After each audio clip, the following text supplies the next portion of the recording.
आज नव वर्ष पर बांके बिहारी जी के दर्शन करने के लिए लाखों की संख्या में श्रद्धालु उमड़ पड़े। ये जो आप दृश्य देख रहे हैं ये विद्यापीठ चौराहे का दृश्य है और आज बांके बिहारी जी के दर्शन करने आए हुए श्रद्धालुओं का जनसैलाब इतना उमड़ा कि आज अर्थी भी नहीं निकल पाई, क्योंकि विद्यापीठ चौराहे से लगभग 1-1 किलोमीटर की लंबी लंबी कतारें लगी हुई हैं और उसके बाद जब श्रद्धालु अंदर आ जाते हैं तो इतनी ज़बरदस्त यहाँ पर भीड़ है और उस भीड़ में किस तरीके से श्रद्धालु जन दर्शन करने के लिए जा रहे हैं, कितनी चीखें निकल रही हैं। बच्चों का तो बहुत बुरा हाल है, बच्चे इस भीड़ में पिछल रहे हैं और कुछ व्यक्ति उन्हें अपने कंधों पर बैठा रहे हैं। कुछ बुजुर्गों का भी यहाँ पर हाल बेहाल है। आप यहाँ पर जन सैलाब देख सकते हैं। बांके बिहारी जी के दर्शन करने में कितना समय लगेगा, आज आपको संपूर्ण जानकारी प्राप्त होगी इस वीडियो के माध्यम से। इस वीडियो में आप अंत तक बने रहें, क्योंकि आज बांके बिहारी जी के दर्शन करने में जो समय हमें लगा है पूरे समय का वीडियो आपको दिखाया जाएगा और बांके बिहारी जी की ऐसी ऐसी लीलाएं आज आपको सुनाई जाएंगी जो आपने शायद पहले कभी न सुनी हो। तो इस वीडियो में आप अंत तक बने रहें, क्योंकि आज बांके बिहारी जी की जितनी भी गलियां हैं उन सभी गलियों के एक एक स्थान के हमने आपको दर्शन कराए हैं। ये गेट नंबर 3 का वीडियो है। गेट नंबर 3 से कैसे श्रद्धालु जन अंदर की तरफ जा रहे हैं और यही वो रास्ता है जो विद्यापीठ चौराहे तक जा रहा है। इस रास्ते की जो व्यवस्थाएं हैं वो तो बहुत ही बढ़िया हैं, क्योंकि जगह जगह पर पुलिस प्रशासन ने ये रस्से वाला काम कर रखा है। आधे श्रद्धालुओं को बीच बीच में रोक लेते हैं, फिर छोड़ते हैं, फिर रोक लेते हैं, फिर छोड़ते हैं। इस तरीके से इस रास्ते का तो सिस्टम सही है, लेकिन जो गेट नंबर 1 से लोग एंट्री कर रहे हैं, भक्तगण एंट्री कर रहे हैं, उसका हाल बेहाल है। वहाँ पर श्रद्धालुओं की हालत बहुत ही ज़्यादा खराब है। तो आज आप देखेंगे संपूर्ण आनंद इस वृंदावन के बांके बिहारी जी के दर्शनों का लेंगे। बांके बिहारी जी के दर्शन कैसे कैसे हो रहे हैं मंदिर के अंदर, ये भी आज आपको दिखाया जाएगा, क्योंकि इस भीड़ के भौचाल में हमें तो बहुत ही मुश्किलों का सामना करके अंदर जाना पड़ा और बांके बिहारी जी के दर्शन भी बड़ी ही कठिनाइयों के साथ में हमें हुए, क्योंकि आज बांके बिहारी जी के मंदिर के अंदर गर्भगृह में बहुत ही कम अंधेरा था और वहाँ के जो सेवायत हैं, पुजारी हैं और उनका जो पर्दा लगाने का सिस्टम है वो बहुत ही ज़्यादा लगातार लगा रहे थे पर्दा, जिसकी वजह से दर्शन होना बहुत ही मुश्किल था और पुलिस प्रशासन धक्का मार मार के श्रद्धालुओं को बाहर निकाल रहे थे, क्योंकि मंदिर के अंदर सफोकेशन इतना बढ़ जाता है कि श्रद्धालु जनों को कवर कर पाना बहुत मुश्किल था। लगभग 80 लाख श्रद्धालुओं का अनुमान लगाया गया था इस नववर्ष पर आने के लिए और इतने ही श्रद्धालु आए। तो नववर्ष पर आप सभी लोगों को मेरी तरफ से बहुत बहुत हार्दिक बधाइयाँ। आज पूरा समय हमारा केवल बांके बिहारी जी मंदिर में ही लग गया। वैसे तो रात से ही श्रद्धालु जन प्रेमानंद जी महाराज के दर्शनों के लिए उमड़े हुए थे और रात में ही बांके बिहारी जी के दर्शन करने के लिए लाइन में लग गए और जब प्रेमानंद जी महाराज निकल के गए तो उस समय पर पुलिस प्रशासन का भी पसीना छूट गया। बांके बिहारी जी की जो भक्तगण हैं, बांके बिहारी जी के दर्शन करने के लिए जो आए थे, वो उन्होंने पहले प्रेमानंद जी महाराज के दर्शन किए, क्योंकि प्रेमानंद जी महाराज रात को 2:20 पर निकलते हैं अपनी कुटी से और जाते हैं अपने जहाँ पर वो भजन कीर्तन और एकांतिक वार्ता करते हैं, उस स्थान पर केली कुंज में पहुँचते हैं। तो केली कुंज से लेकर प्रेम मंदिर के पास ही उनका निवास है, वहाँ तक पूरा रोड की रोड भरा हुआ था और प्रेमानंद जी महाराज भी काफ़ी बड़ी मुश्किलों के साथ में निकल कर गए। तो आप देख सकते हैं, ये सुबह लगभग 11 बजे के आसपास का वीडियो है और यहाँ पर बच्चों का हाल आप देखिए, कितनी मुश्किलों से यहाँ पर बच्चे खड़े हुए हैं।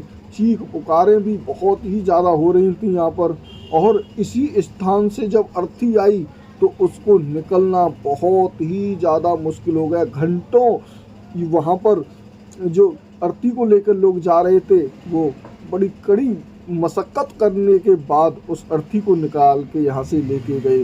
तो इस प्रकार से यहाँ पर बहुत ही ज़्यादा भक्तों का जन सैलाब उमड़ पड़ा था। वृंदावन में, मथुरा में, गोवर्धन में, गोकुल में और बरसाने में, नंदगांव में, हर स्थान पर इसी प्रकार से श्रद्धालुओं का जन सैलाब इस नववर्ष पर देखने को मिला।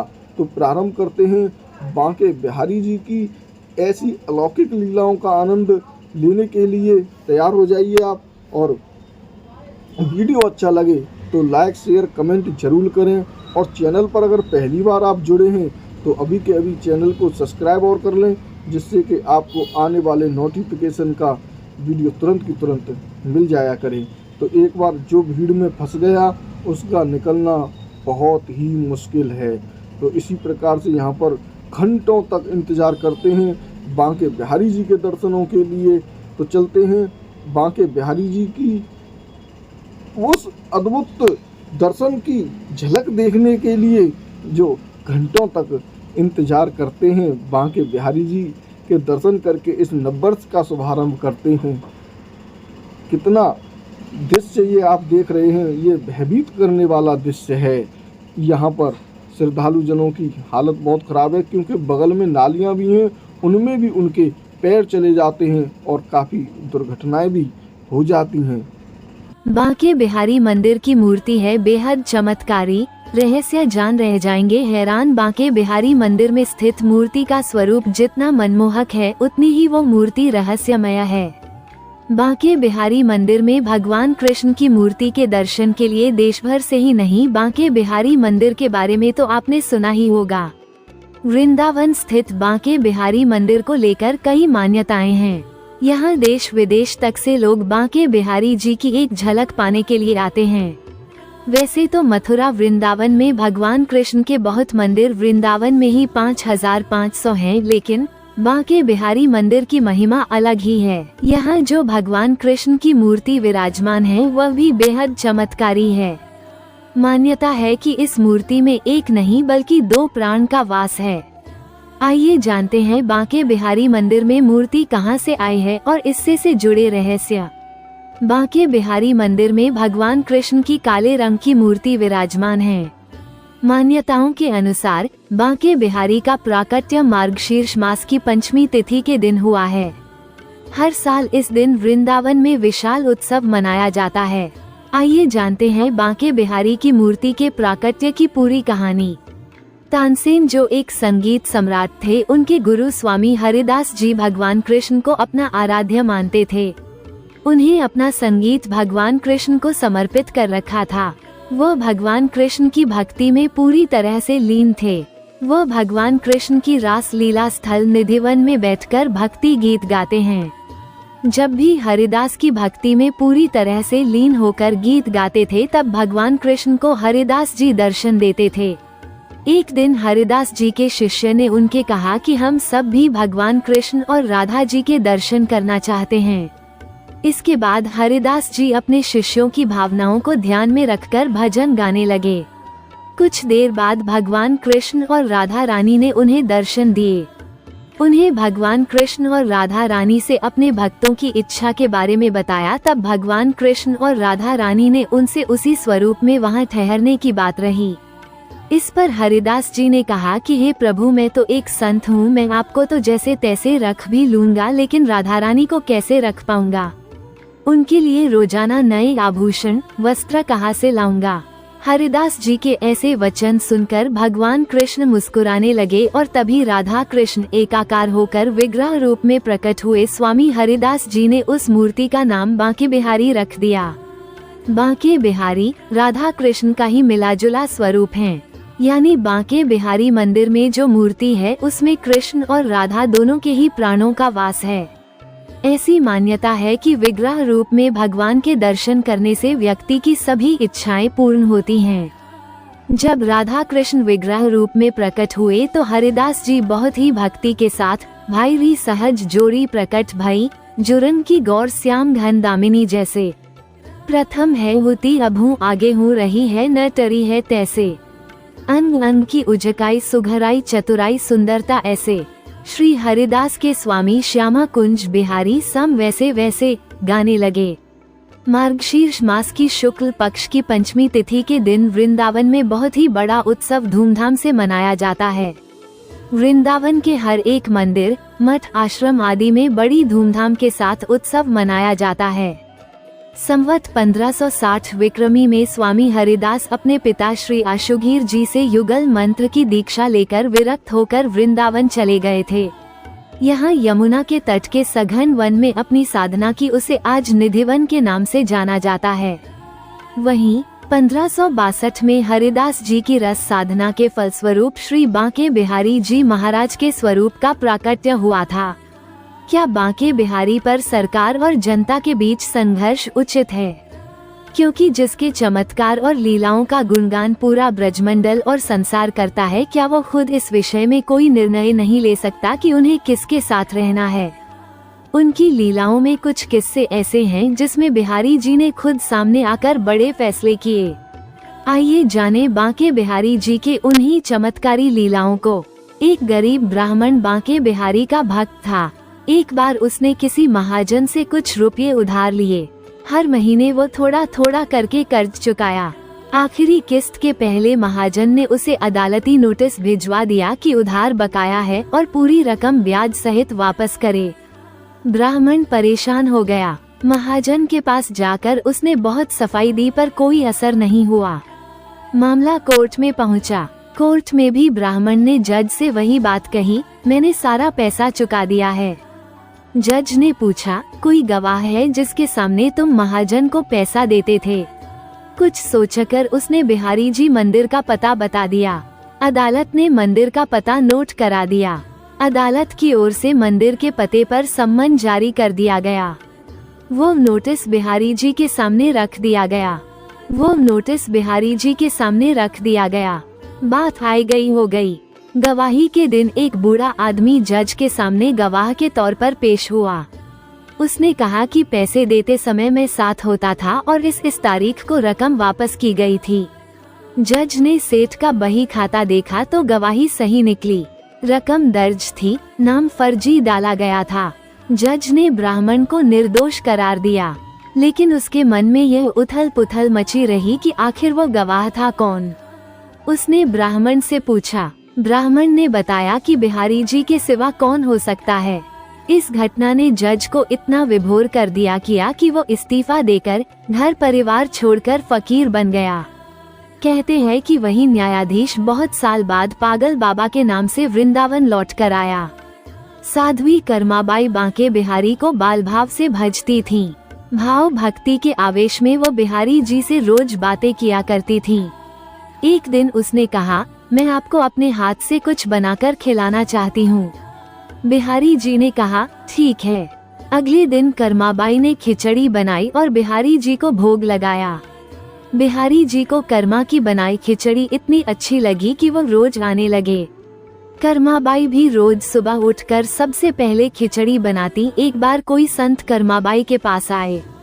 उन्होंने देखा तो बोले, आप सुबह उठते ही खिचड़ी क्यों बनाती हैं? न नहाया न रसोई साफ की। अगले दिन कर्माबाई ने वैसा ही किया। जैसे ही सुबह हुई, भगवान आए और बोले, माँ खिचड़ी लाओ। कर्माबाई ने कहा, अभी मैं स्नान कर रही हूँ, थोड़ा रुको। थोड़ी देर बाद भगवान ने आवाज लगाई, जल्दी कर माँ, मंदिर के पट खुल जाएंगे, मुझे जाना है। मगर कर्मा ने संत के बताए अनुसार स्नान ध्यान किया, तब खिचड़ी बनाई। भगवान ने जल्दी जल्दी खिचड़ी खाई और बिना पानी पिए ही निकल गए। बाहर संत को देखा तो वो समझ गए। पुजारी ने जैसे ही मंदिर के पट खोले तो देखा भगवान के मुख में खिचड़ी लगी थी। वह बोले, प्रभु ये खिचड़ी मुख में कैसे लग गई? भगवान ने सारा वाकया सुनाया और पुजारी से कहा, माँ से कहना कि नियम धर्म संतों के लिए है। वो तो पहले की तरह ही भोजन बनाए। अगले दिन से उसी तरह खिचड़ी बननी शुरू हो गई। कर्माबाई का निधन हो गया तो भगवान बहुत रोए। वो कहने लगे, मुझे कौन खिचड़ी खिलाएगा? इसके बाद व्यवस्था बनी कि सबसे पहले खिचड़ी का भोग ही लगेगा। एक कथा है कि मंदिर के पुजारी हर शाम पूजा के बाद बांके बिहारी जी के 20 स्तर के नीचे 4 लड्डू रख दिया करते थे, ताकि आई रात को भूख लग जाए तो बिहारी जी को भूखा न रहना पड़े। एक रात पुजारी जी लड्डू रखना भूल गए। देर रात जब बिहारी जी को भूख लगी तो उसी दुकान में पहुंच गए जहां से पुजारी जी लड्डू लाया करते थे। उस समय दुकानदार काम खत्म करके दुकान बंद कर ही रहा था कि आई बिहारी जी अपने मनोहारी रूप में दुकानदार से बोल पड़े कि भूख लगी है, 4 लड्डू देना। दुकानदार ने कहा कि अब तो लड्डू बचे नहीं है, कल आना। बिहारी जी ने कहा, अंदर जाकर देखो 4 लड्डू बचे हैं। दुकानदार को सच में वे लड्डू लग गए जो पुजारी जी ले जाना भूल गए थे। दुकानदार ने लड्डू देकर बिहारी जी से कहा, कुछ पैसे दो। बिहारी जी ने कहा, किन पैसे नहीं है, तुम मेरे कंगन रख लो। ये कहकर बिहारी जी कंगन दुकान में फेंक कर वहाँ से तुरंत भाग गए। अगली सुबह मंदिर का पट खुलने पर बिहारी जी के हाथों में एक कंगन नहीं होने पर बात आसपास फैल गई। दुकानदार ने जब ये जाना तो कंगन लेकर मंदिर पहुंच गया और सब बातें बता दी। कहते हैं कि इसके बाद तो दुकानदार भाव विरहवल हो गया और बिहारी जी की भक्ति में लीन हो गया। संत दास जी से मिलने एक व्यक्ति आए। यह अपने साथ महंगा इत्र लेकर आए थे। जब ये दास जी के पास पहुँचे तब वह ध्यान मग्न थे। इन्होंने इत्र की शीशी दास जी के पास रख दी। दास जी ध्यान मुद्रा में बांके बिहारी के साथ देवी राधा की होली देखने में मग्न थे। दास जी ने देखा कि बांके बिहारी ने पिचकारी मारी और देवी राधा पूरी रंग गई, लेकिन राधा जी की मटकी में रंग था ही नहीं। सो इन्होंने इत्र की शीशी उठाई और यूं उड़ेल दी जैसे वह राधा जी की मटकी में रख रहे हों। दास जी के पास इत्र लेकर आया हुआ व्यक्ति ये देखकर निराश हो गया कि इतना महंगा इत्र रेत में मितल गया। थोड़ी देर बाद जब दास जी ने आंखें खोली तो देखा उस व्यक्ति ने कहा कि मैं आपके लिए इत्र लेकर आया था, आपने उसे रेत में मिसला दिया। दास जी ने कहा, दुखी मत हो, जाकर बांके बिहारी जी के दर्शन कर लो। जब वो व्यक्ति बांके बिहारी के मंदिर में पहुंचा तो चकित रह गया। पूरा मंदिर उस इत्र की सुगंध से महक रहा था और बांके बिहारी जी इत्र से नहाए हुए थे। इस भगवान की भक्त में डूबकर हरिदास जी जब भी गाने बैठते तो प्रभु में ही लीन हो जाते। इनकी भक्ति और गायन से रिझकर भगवान श्री कृष्ण इनके सामने आ जाते। हरिदास जी मंत्रमुग्ध होकर श्री कृष्ण को दुलार करने लगते। एक दिन इनके एक शिष्य ने कहा कि आप अकेले ही श्री कृष्ण का दर्शन लाभ पाते हैं, हमें भी सांवरे सलोने का दर्शन करवाएं। इसके बाद हरिदास जी श्री कृष्ण की भक्ति में डूबकर भजन गाने लगे। राधा कृष्ण की युगल जोड़ी प्रकट हुई और अचानक हरिदास के स्वर में बदलाव आ गया और गाने लगे, भाई री सहज जोड़ी प्रकट भई, जुरन की गौर श्याम घन दामिनी जैसे। प्रथम है होती अभू आगे हूँ रही है न टरी है तैसे। अंग अंग की उजकाई सुघराई चतुराई सुंदरता ऐसे। श्री हरिदास के स्वामी श्यामा पुंज बिहारी सम वैसे वैसे। श्री कृष्ण और राधा ने हरिदास के पास रहने की इच्छा प्रकट की। हरिदास जी ने कृष्ण से कहा कि प्रभु मैं तो संत हूँ, आपको लंगोट पहना दूंगा, लेकिन माता को नित्य आभूषण कहाँ से लाकर दूंगा। भक्त की बात सुनकर श्री कृष्ण मुस्कुराए और राधा कृष्ण की युगल जोड़ी एकाकार होकर एक विग्रह रूप में प्रकट हुई। हरिदास जी ने इस विग्रह को बांके बिहारी नाम दिया। बांके बिहारी मंदिर में इसी विग्रह के दर्शन होते हैं। बांके बिहारी के विग्रह में राधा कृष्ण दोनों ही समाये हुए हैं। जो भी श्री कृष्ण के इस विग्रह का दर्शन करता है उसकी मनोकामनाएं पूरी होती हैं। भगवान श्री कृष्ण अपने भक्त के कष्टों दूर कर देते हैं। चमत्कार को देखकर वह दास जी के चरणों में लौट गया। बांके बिहारी मंदिर की सबसे पुरानी लोक कथाओं में से एक है कि ब्रज की भूमि पर लंबे समय तक शासन करने वाले राज्यों में से एक राजस्थान की राजकुमारी का जब वृंदावन में बिहारी जी की पूजा करने के उद्देश्य से आना हुआ, तो जैसे ही राजकुमारी की नजर बिहारी जी के त्रिभंग विग्रह पर पड़ी, वह बिहारी जी के प्रेम में पूर्णतः खो गई और उसने वहीं पर रहने का विचार किया।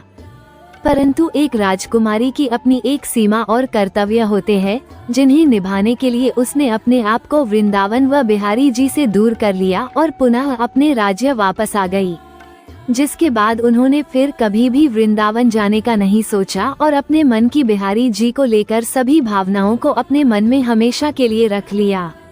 राजकुमारी के ऐसा करने से किसी को भी पता न चला कि कब बिहारी जी उसके यहाँ पर मंदिर परिसर को छोड़कर चले गए थे।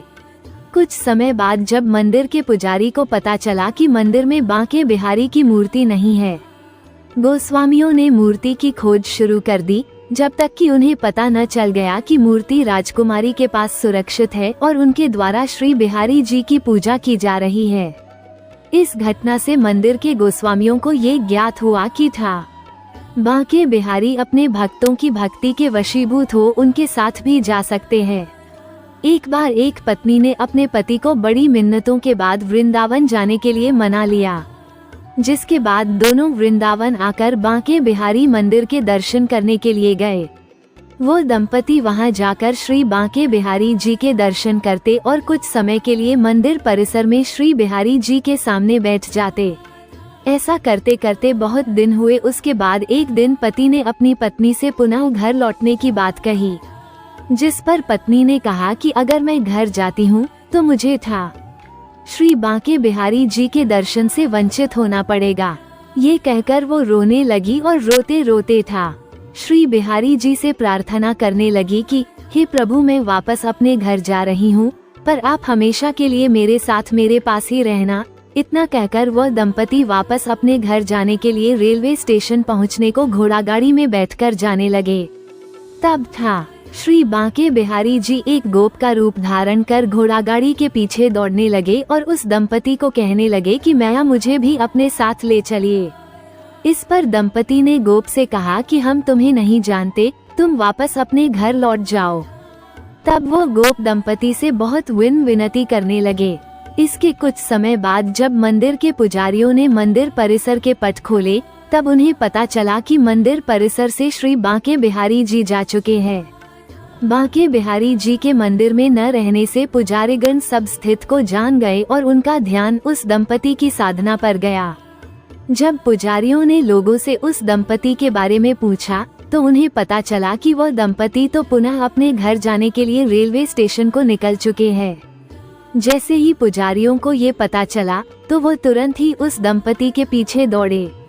तब पुजारियों ने उस दंपति की घोड़ागाड़ी को देखा, तो उसमें गोप स्वरूप श्री बांके बिहारी जी बैठे थे। तब सेवायत पुजारियों द्वारा दंपति से विनती की गई कि आप इन्हें हमारे साथ भेज दें। तब उनके बीच वार्तालाप देख उनके मध्य से गायब हो गए। उसके बाद जब पुजारियों द्वारा मंदिर के पट खोले गए, तब उन्होंने बिहारी जी को पुनः उनके स्थान पर देख उनके दर्शन करे।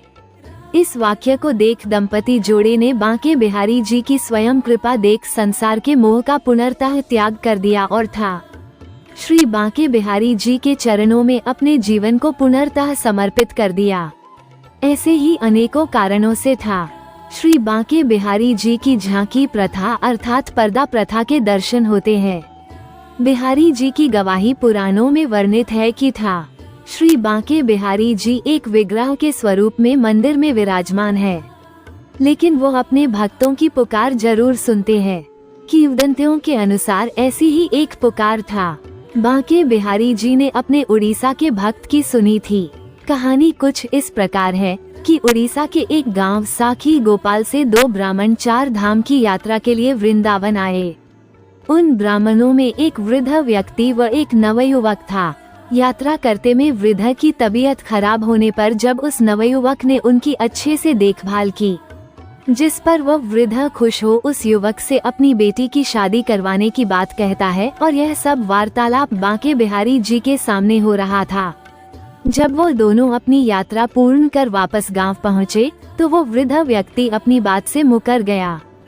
इस पर नवयुवक व्यक्ति ने बात सरपंच को कही। सरपंच के सब बात जानने पर जब सरपंच ने वृद्ध व्यक्ति को बात पूछने के लिए बुलाया तो वो मुकर गया और उस नवयुवक से कहा कि अगर तुम्हारे पास इस बात का कोई साक्ष्य है तो उसे सबके समक्ष प्रस्तुत करो।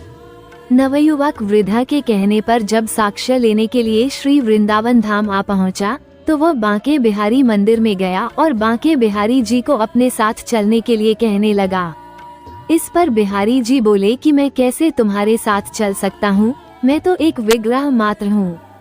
युवक ने कहा कि जब आप बात कर सकते हैं तो साथ भी चल सकते हैं। आपने वीडियो अंत तक देखा उसलिए धन्यवाद। संपूर्ण ब्रज दर्शन चैनल के माध्यम से आपने जिस आनंद को प्राप्त किया है कमेंट बॉक्स में जरूर बताएं।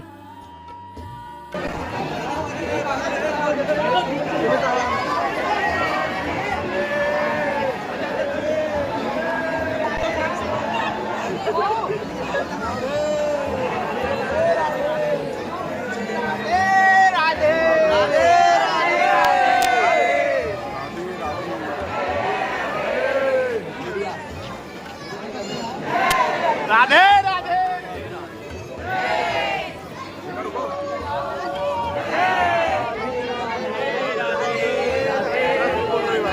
जय श्री राधे राधे। जय कन्हैया लाल की।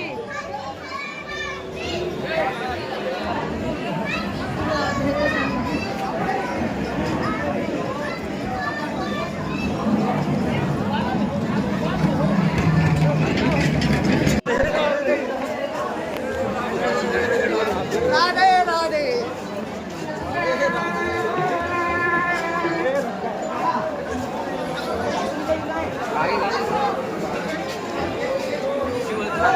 राधे।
गेट नंबर 2 किधर है साहब?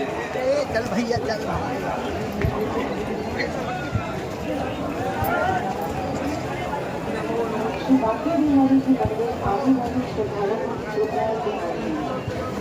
राधे राधे। ब्लॉग में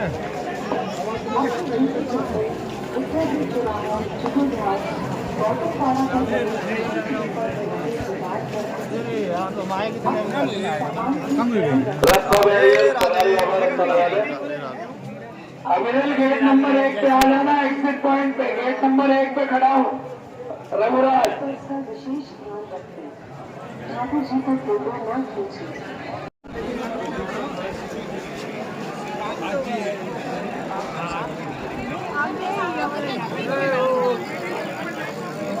राधे राधे। राधे राधे।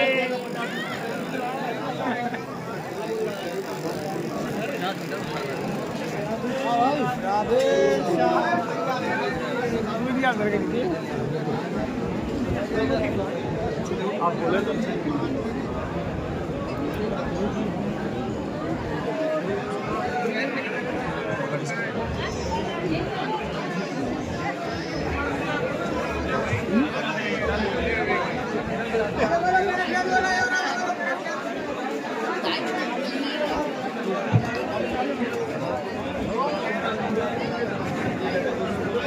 50 में तुलसी 50 में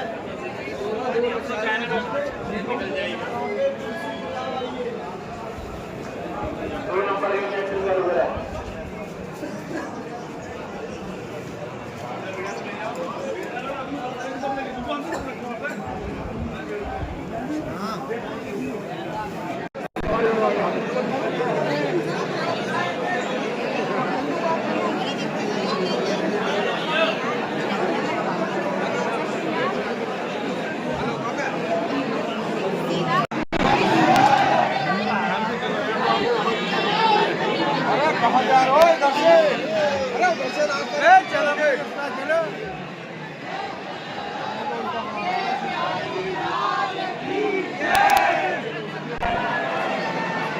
बच्चा क्या है लेकिन नहीं आना चाहिए बच्चा गलत लेके आए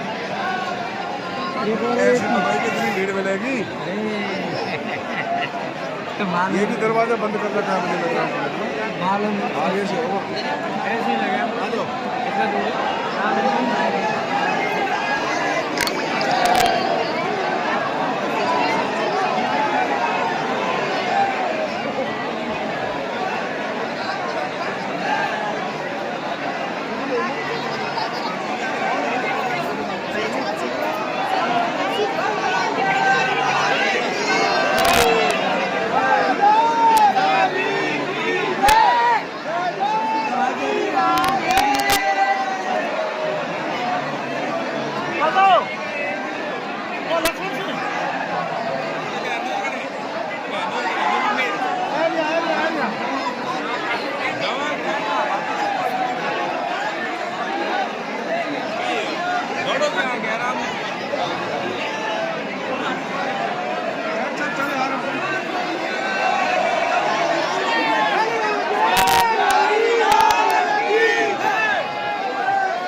दो नंबर सामने गुरुद्वारा थोड़ा